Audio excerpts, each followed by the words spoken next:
A lo mejor lo viste pasar por la ruta en 1984, 85, estabas comiendo un asado, tomando Fernet, en cualquier lugar donde corrió, y seguramente querrás saber qué fue de la vida de este auto, Renault 18 GTX, que manejaba Alejandro Moroni, y acá está, en el medio de lo que es Renault Classic Córdoba. Y no está el auto solo, está el piloto, está Alejandro Moroni. ¿Cómo andás? Muy bien, muy bien. Muy contento de estar acá hoy con toda esta gente que tiene el corazón del rombo. Así que bueno, hemos vuelto un poco a la fábrica después de tantos años. Muchos años trabajando en la fábrica, y yo para ayudarme, porque yo para tener algo de conocimiento de lo que es el rally, tenés que tener un periodista de Córdoba. Así es. Si no tenés un periodista de Córdoba, es como que no vas a hablar bien del rally, porque el que vivió el rally es un colega y amigo, Carlos Muñoz. ¿Cómo estás? ¿Qué hace, Edu? Bueno, contame un poquito de las historias, o cuenten un poquito de las historias que vieron ustedes. Es contemporáneo de la época. El señor convivió con nosotros mucho tiempo, así que sabe. Aparte éramos amigos más allá En ese momento yo no estaba con el periodismo, pero verdaderamente... Era compañero de colegio. Ah, de colegio. Sí. O sea, ya empezaron haciendo macanas de chicos. De chico. Y bueno, yo vivía el rally de una manera muy apasionada, desde siempre, y estaba en contacto. Y después, bueno, terminé trabajando como periodista en el rally muchos años, pero las historias que surgen de esto íbamos a carrera, que yo iba con el viejo de él. Bueno, muchas historias, ¿no? Terminé trabajando con Jorge, que lamentablemente falleció al lado mío. Eso es triste. Eso Pero es vamos triste. a Más cosas agradables. En el caso tuyo, Alejandro, ¿cómo es que te relacionás con las carreras y cómo llegás a formar parte del famoso equipo Renault 18 de rally? Es una historia larga, no alcanzaría el programa, pero voy a tratar de resumirla. Estudiaba en la facultad, mi papá era una persona que trabajaba en Renault, había empezado a trabajar en American Jeep Corporation y después en Industrias Kaiser Argentina. Era una persona que empezó a trabajar en Renault y se jubiló en Renault. Por supuesto quería que yo fuera profesional y no que corriera en auto. Entonces, como empresario y como dirigente en la fábrica, no quería saber nada de que yo estuviera relacionado con los autos, pero era inevitable. Al punto que ya era un tema familiar, en mi casa no querían saber nada, y entonces yo en la facultad hice un acuerdo con mis compañeros, que eran tan tarados como yo, y hicimos una polla para juntar plata, y le alquilé un auto a Luis Echenique, un Renault 12 para correr la primera carrera, un rally que se corrió en el año 78, si mi memoria no falla. Y largué 122, tengo la foto, porque en esa época se largaba por ranking. Bueno, tuve la desgracia o la suerte de llegar séptimo. Me dieron el premio a la revelación deportiva de la carrera. Yo nunca me lo entregó Héctor Acosta. Ah, sí, el recordado relator de Fórmula 1. Y dije, bueno, si yo en la primera carrera llegué séptimo, esto, pan comido. 3 años tuve para poder ganar una carrera, porque eran muy buenos los que estaban adelante. Pero bueno, ahí empezó una historia muy vertiginosa con el automovilismo, que llegó a un punto en donde ya me habían visto en la fábrica que yo estaba corriendo, pero claro, estaba la barrera de mi padre. Y un día Jorge consigue un auto para ir a correr Bandama, y queda vacante el Renault 12 de él. Y tenía que buscar un piloto, y ahí, nunca me voy a olvidar el gesto, apareció Jesús Peón, que era compañero de trabajo de mi padre, el papá de Pablo Peón, que fue piloto y dirigente de la categoría TC2000. Y me dijo, mira Alejandro, yo sé que me voy a pelear con tu papá, pero eso lo puedo arreglar, porque nos conocemos hace muchos años. Pero yo quiero que corras esta carrera, y te voy a dar la posibilidad, la chance. Bueno, para mí era como el sueño del pibe. Porque, ¿qué año eso? Y estamos hablando del año 79. Todavía con Renault 12. Sí, era todo R2. Y bueno, para mí era tocar el cielo con la mano, pues yo era de los que me levantaba a las 4 de la mañana para ir a la montaña a verlo pasar a Recalde. Pensar en algún momento que yo iba a ser compañero de equipo de él era una locura. Pero bueno, me tocó. La diferencia es que en esa carrera Jorge no estaba en Europa. Y cuando volvió, que le fue muy bien en Bandama, bueno, la fábrica tomó la decisión de integrar un auto más en el equipo. Y entonces empecé una carrera vertiginosa y soñada porque yo trabajaba, además de estudiar en la facultad en Córdoba, trabajaba en una filial comercial de Renault que se llamaba Mediterráneo Automotores, que era de Renault, era una concesionaria de Renault. Como centro. Exacto. Y me trasladaron de ahí a trabajar a ingeniería de producto, donde el responsable era peón, para que estuviera más cerca de los autos de carrera.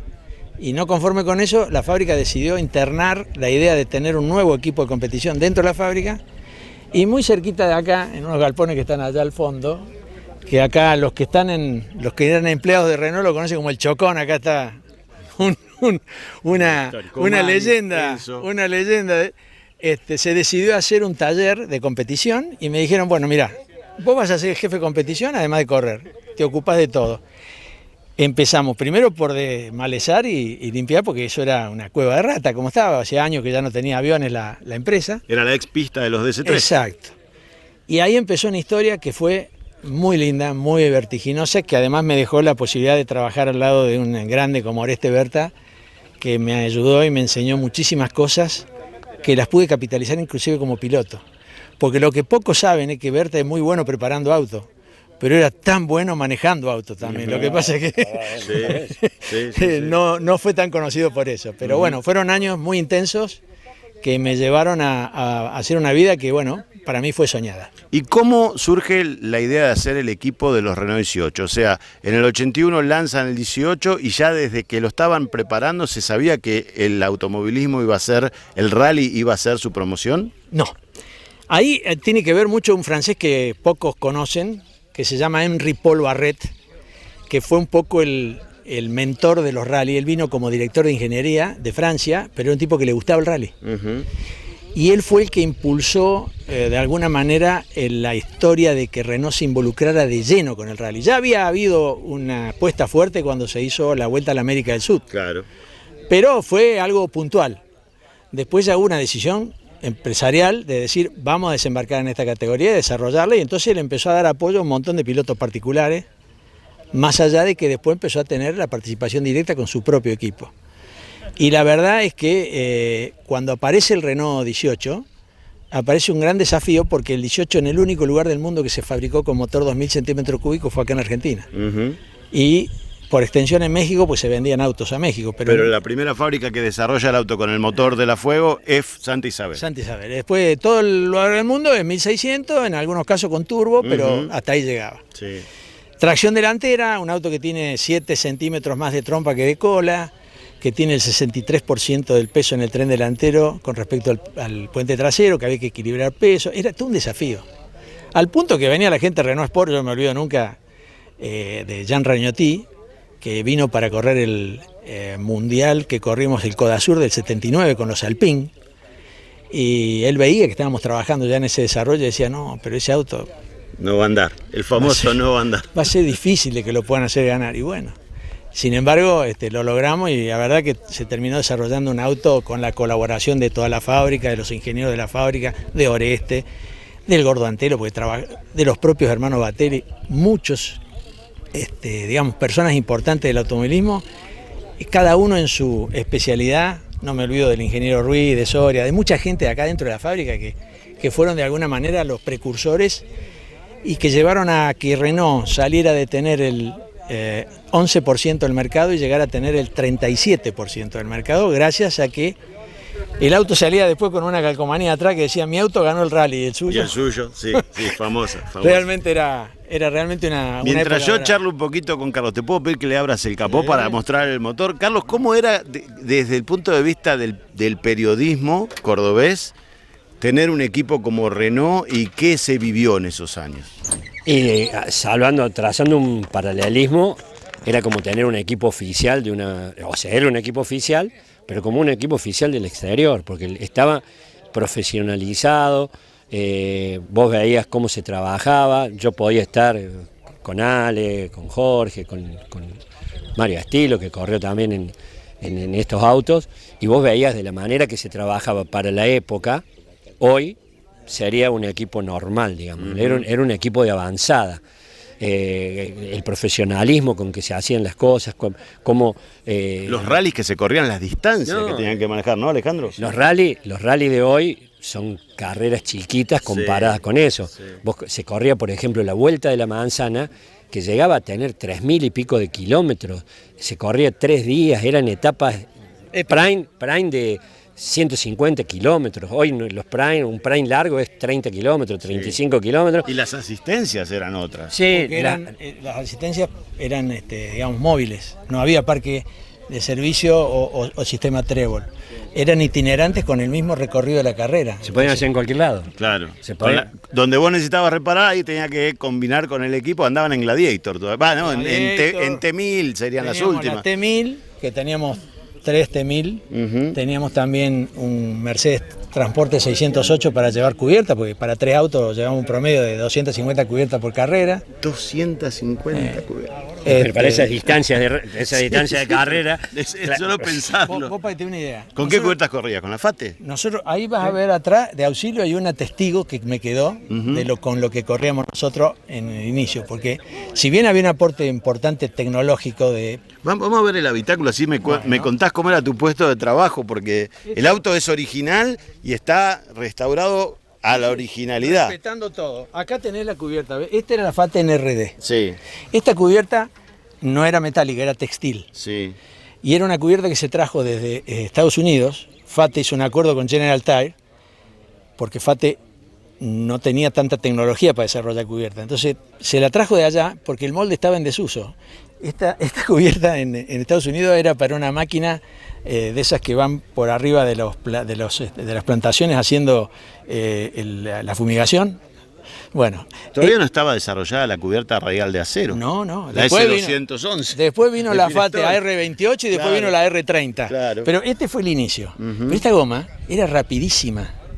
En los lugares donde el piso era bueno, era 3 segundos más rápida que una goma consolidada en el mercado mundial de rally como es la de la marca del gordito, digamos. Michelin. Exacto. ¿Por qué? Y te cuento una historia corta, pero rápida. Año 83 corríamos el mundial. Renault, si ganaba, la clase nuestra ayudaba a Ragnotí con los puntos del campeonato del mundo. Había posibilidad de que Ragnotí saliera subcampeón del mundo. Entonces se había puesto toda la carne en el asador. Y por supuesto se contrató a Michelin para que nos trajera las cubiertas. No nos dejaban correr con clavo. Corríamos con cubierta. Bariloche. Con nieve, claro. Con nieve, hielo, barro. Yo creo que fue el peor clima de la historia de Bariloche y de la zona de influencia. Que se largaba, que era todo recto, apenas largaba la carrera, que era de Neuquén. Recta. Vos estabas como periodista ahí. Sí, 80 kilómetros. ¿Cómo te envidio? De recta. ¿Sabes que te envidio? Esa parte de tu carrera es envidiable. Y nunca lo charlamos. Pero haber vivido todos estos rallies, estos monstruos. Contratan a Michelin y Michelin manda un técnico que estaba con Reutemann en la Fórmula 1 que se llama Pierre Dupasquier. Sí, claro, sí. Y el tipo venía, yo no me olvido nunca, porque agarraba un puñado, hacía así, esta, y nos iba poniendo las gomas, RC2, RC14, más blanda, más dura. Y el caballo, que era de pocas palabras, lo miraba y lo repasaba con los ojos. Tal cual. Cuando fuimos a largar en Neuquén, la parte seca, que no había todavía llegado al clima malo de Bariloche, de la zona de influencia, era muy rápida. Y se pongan todo FATE. Y entonces me acuerdo que el jefe... El alcalde dijo pongan todo FATE. Entonces me acuerdo que el jefe de equipo nuestro dice, no, pero están los franceses, han puesto trajimos plata, el capo. Están los carteles, todo Michelin, no. A mí me ponen FATE. Bueno, la tironeada, entonces a un auto le pusieron FATE, a otro le pusieron Michelin. 3 segundos por kilómetro nos sacaba la FATE. 3 segundos por kilómetro. Y me acuerdo que el tío, cuando fue a largar Jorge, venía y miraba la goma, lo miraba Jorge y le decía, está loco de correr con esto. Así que, sin embargo, nosotros teníamos la experiencia porque en esa época el automovilismo era mucho más promocional, mucho más accesible para que corriera mucha gente, no solamente un equipo de fábrica, y por eso había 180 autos en la largada de un mundial. Sí. Las carreras eran de 3.000 a 3.800 kilómetros, hoy un rally completo tiene 200 kilómetros. La tecnología ha avanzado, por supuesto, y los pilotos que hay hoy son tan buenos como los que había en aquella época. pero lo que nosotros hacíamos era medio Dakar cada 15 días. Buen dato, Entonces, buen dato. era muy distinto, pero no solo por lo que se hacía arriba del auto, sino por lo que se hacía debajo del auto. Porque había que volver a preparar los autos, porque había que volver a preparar los auxilios, había que manejar. Nosotros en el equipo teníamos un plantel de fijos de 12. Y a su vez, cuando llegaba el momento de la carrera, de la división experimental se exportaban 8 o 10 más que iban con... Así que eran 25 personas dando vueltas, más los pilotos. La verdad era una movida, había que ir a hacer la hoja de ruta. En esa época no existía el control satelital. Entonces nosotros, por ejemplo, para el Mundial de Bariloche, que había muchos intereses especiales para que el equipo anduviera bien como lo fue, fuimos un mes antes, porque teníamos que aprender a andar sobre la nieve, el hielo, y sin clavos. Que como dicen los cordobeses, andar en un auto de 200 caballos arriba del hielo es como andar un chorizo en Fuente Losa, no hay forma de... Y bueno, logramos de alguna manera hacer una carrera que permitió de que bueno, los 3 autos fueron punteros durante las 4 etapas, perdón. Y en el caso mío yo me quedé faltando. Bueno, la vida planteó que tenía y sin embargo fue mi vida.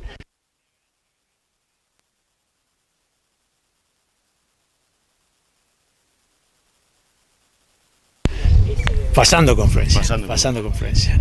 Pero bueno, ganó Ernesto, fue el mejor Renault 18 clasificado y auto de industria nacional, llegó en el 9º puesto de la general. Y Jorge llegó detrás de él porque estuvo arriba de un bordo montado 15 minutos hasta que pudo conseguir gente que le ayudara a bajarlo, porque si no hubiese sido más peleada la carrera. De todos esos pilotos que vos viste, que eran muchos compañeros de él, ¿tenés algún ranking o eran todos más o menos parejos o alguno que a vos te haya deslumbrado por sobre otro? Bueno, fuera del equipo de Renault, bueno, Jorge era dentro del equipo Renault, pero después había pilotos, por ejemplo, que también fue un amigazo que falleció hace un año, Carlitos Veronesi, que con un auto, un Renault 18 particular, ganó la Vuelta de la Manzana. Ganar la Vuelta de la Manzana era como ganar Monte Carlo, Indianápolis, Le Mans. Claro, con aquellas vueltas de la Manzana. ¿Te acordás cuando ¿Cómo me voy a acordar? Carlito? Gané 3 etapas esa carrera yo. Bueno, En la 4ª me quedé y ganó Carlos. ganó Carlos, Y ¿viste? aparte Era un me piloto. acuerdo del padre de Gino, el padre de Veronesi era ahí, tenía una empresa muy grande. Ellos se dedicaban a la manzana, tenían un frigorífico muy grande, exportaban. Era una institución en todo el valle, así que como dice él. Es pilotos como él, bueno. Dentro del equipo también, que no se lo nombro mucho, Mario Estilo fue un pilotazo. Cacho. Y Soto, ¿no? También. Soto dentro del equipo. Perdona. Y después había pilotos zonales que venían a correr. Recién hablábamos cuando estábamos charlando ahí informalmente. Sant'Angelo, un piloto del Valle del Río Negro. Regina, también. Reyes. Sí, estamos olvidando. bueno, sí, Gabriel, sí, pero Bescham, Bescham, Reyes, De Giovanni, Suriani, Badra antes, Horacio Badra, que después falleció en un accidente haciendo el recorrido de ruta. Pero unos pilotos, uno mejor que otro, buenísimo. Y algunos que inclusive después migraron de la ruta o del rally a la pista, el caso de Mustafa. Ahora, entre todos los pilotos vos me hablaste hoy de cuando parecía que tenían como que sentarlo a Eduardo Copelo para que haga un poco de marketing, Copelo volviendo a Renault. ¿Y qué hizo Copelo cuando tenía 50 y pico de años? 57 años, tipo volvió, yo me acuerdo, como te digo, con un acto de un pecado de juventud irresponsable. Nosotros lo subestimábamos, porque decíamos que iba a ser este hombre. El jubilado Bueno, hoy yo tengo 65 y digo, como no tuviera 57, pero bueno, la cuestión es que este hombre nos tapó la boca a todos, porque era un superdotado, un fuera de serie. El ritmo de carrera que llevaba con la edad que tenía en un rally era el mismo. ¿Y en qué rally? A las 7:30 de la mañana que a las 5 de la tarde. En el rally vos tenés pilotos que son deslumbrantes y muy rápidos, pero por ahí caen, tienen diagrama diente-sierra, digamos, no son constantes. Copelo era increíble, no sé de dónde sacaba tanta energía, era realmente impresionante. Y por supuesto, el que más lo sufrió fue Jorge, porque en esa carrera se desconfiguró la dotación habitual del equipo por la entrada de Copelo. Y entonces yo fui a correr con un R2 esa carrera y quedaron los 3 R18 en manos de Recalde, Soto y Eduardo. Y el que más sintió la presión fue Jorge, porque Jorge era el candidato puesto. Y sin embargo le venía ganando este hombre. Y muy bien le venía ganando. Hasta sin dirección hidráulica. Sí. Que Se le había roto. se le había roto por todos los problemas que había habido en la primera etapa, en el primer, bueno, no era el primer prime porque se había corrido dos tramos a la noche del día anterior, en el primer prime del sábado de la segunda etapa, y en un vado, que es famoso, ahí se mete primero Copelo, se lo lleva a la corriente, después viene Jorge, cuando se ve que no pasa, con el bicho del bono abren las puertas del auto, el auto quedó sobre el vado, ninguno sabía nadar, fue un descontrol eso, bueno, pero ahí después se neutralizó la carrera, pudieron reparar, pero algunos daños colaterales quedaron, entre ellos la dirección hidráulica, y les venía ganando sin dirección hidráulica, que era una ventaja terrible. Te aclaro que manejar esto 200 caballos sin dirección hidráulica, Tracción delantera encima. Te bajás con los brazos que parece un orangután. No, te filtra, en la montaña te filtra mal. Sí. Eduardo, yo no sé de dónde sacaba energía, pero el tipo siguió, y si no se hubiese roto el auto, esa carrera era candidato serio a ganarla, sinceramente. Pero bueno, ese es un caso muy particular, porque Eduardo no solamente corrió ese rally, Eduardo fue un piloto que se destacó en temporadas internacionales, después prototipo de Fórmula 1, corrió autos que llegaban de afuera, se subía, daba 10 vueltas y estaba haciendo lo mismo tiempo que pilotos que hacía 3 o 4 años que estaban corriendo. Así que era un superdotado el tipo. Gente, muchísimas gracias por estos minutos, por estos recuerdos que tanto le va a gustar a la gente que lo vivió, ustedes que lo vivieron, vos desde adentro y vos haciendo las crónicas desde abajo. Eduardo, el agradecido en nombre de todos somos nosotros, la verdad, porque te vengas desde la capital para este encuentro, para nosotros es muy importante. Para mí es sensible, porque me encuentro con mucha gente amiga, con muchos ex compañeros de trabajo de esa época dentro de Renault y dentro del equipo de competición, y además en un lugar muy icónico, porque yo estudié en esa cúpula que ves ahí, entonces es como que vuelvo a mi casa después de muchos años y la verdad que te mueve mucho. Y para cerrarlo y para que se mueva un poco más, vamos a hacer un poco de ruido. Dale, mientras vos haces ruido, le agradezco, gracias, un placer. No, para mí un gusto, Edu, sabes que más allá de la relación de colegas, tenemos una relación de amistad y bueno, esto que tanto nos apasiona, la industria, los autos, los fierros, siempre nos juntan y ha sido motivo de generar esta amistad. Vamos a dejar que cierre hablando el 18. Dale.